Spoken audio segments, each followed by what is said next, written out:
Welcome to this Hantec Markets video on candlesticks. Presenting prices in the form of candlesticks originated in the Japanese rice markets in the mid-1700s. Although they were reportedly used by Charles Dow around 1900, it was not until the 1990s that they became well known in the West. This followed the publication of a book written in English by Steve Nissen called Beyond Candlesticks. When you first open your MT4 trading platform, the charts will probably look like this one. In order to show the prices as candlesticks, you need to click on this icon in the menu bar. After doing that, you might find that you need to zoom in a bit so that you can see the individual candlesticks more clearly. The default setting on MT4 is for charts to have a dark background with the candlesticks having a green outline. The body of a bearish candle is coloured in white, while the body of a bullish candle is coloured in black, although it may appear to be empty or hollow. We will explain these terms in just a moment, but before we do, let's have a look at changing the colour scheme. To do this, just press F8 or right-click anywhere on the chart and then select Properties from the bottom of the pop-up menu. Here you can see there's a drop-down box above the chart labelled Colour Scheme. If you click on this and then choose one of the options, let's go with black on white. And we'll click OK. Now you can see that the candlesticks have a black outline on a white background. Furthermore, the bullish candles now have a white body and bearish candles have a black body. If you want to, you can customize this further by making your own color choices. For example, if you wanted to, you could set bullish candles to be green and your bearish candles could be, let's say, red. It's entirely up to you, so long as you remember which is bullish and which is bearish. Although a candlestick chart looks quite different to a standard bar chart, the data it represents is exactly the same. We're still looking at the open, high, low and closing prices, but in a slightly different way. As this diagram shows, the price band between the opening price and the closing price is represented by the wide portion of the candlestick known as the body. If the high and or the low extend beyond the region of the body, they are represented by a line known as the shadow or the wick. In this video, the diagrams are shown with a white body when the closing price is higher than the opening price, which is bullish, and a black body when the closing price is lower than the opening price, which is bearish. There are a huge range of candlestick types and patterns, far more than we could hope to cover in a 5-minute video. While we will introduce some of the most common patterns here, those wishing to use candlesticks in their trading would be advised to research this area further. Marubozu candles are usually relatively long candles that close at the extreme high or low price for the period.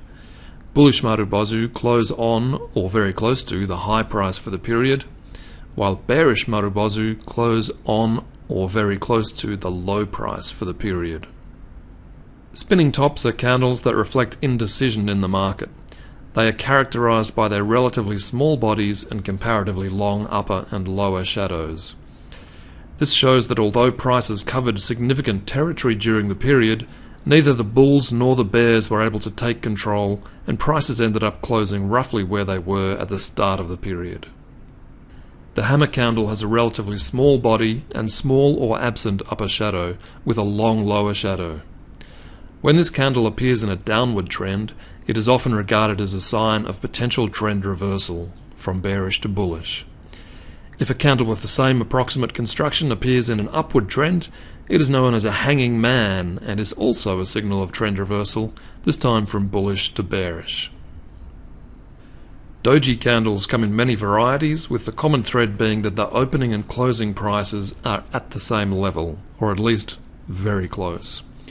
On the left of this diagram you can see a 4-price doji where the open, high, low and close are all at the same price, indicating a distinct lack of interest from market participants.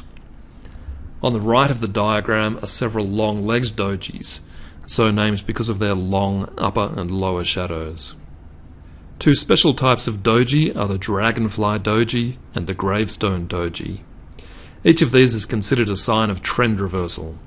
Look for the dragonfly doji at the end of a downward trend and the gravestone doji at the end of an upward trend. Other candlestick patterns are made up of 2 or more sequential candles. Patterns of this type must always be considered within the context of the recent trend. Some of the most common ones include the engulfing patterns and harami pattern. You may also see a piercing line or dark cloud cover pattern. As you can see on this diagram, these reversal patterns appear where a trend initially extends strongly in the prevailing direction before the new highs or lows are rejected and prices snap back in the other direction, posting a strong counter-trend close. Other signals to look out for include the 3 black crows and the 3 white soldiers. As the name implies, these patterns are made up of 3 relatively long candles. They move in the direction opposite the previous trend and indicate the emergence of a significant move in the other direction. Finally, this diagram shows how it is possible to combine multiple candlesticks into a single candle that has the same implications for price action. Here you can see the way that a multi-candle bullish engulfing pattern can be collapsed into a single hammer candle. Both these signals have a bullish implication for prices. As you learn more about candlesticks, and in particular candlestick patterns, you will realize the importance of gaps, overlaps, and the difference between the opening price of one candle compared to the closing price of the previous candle. Because there are very few gaps in FX prices, some patterns are going to appear a lot less frequently. Despite this, using candlesticks can give you insights that are much more difficult to acquire when using a traditional bar chart, so it is definitely worth learning more about them.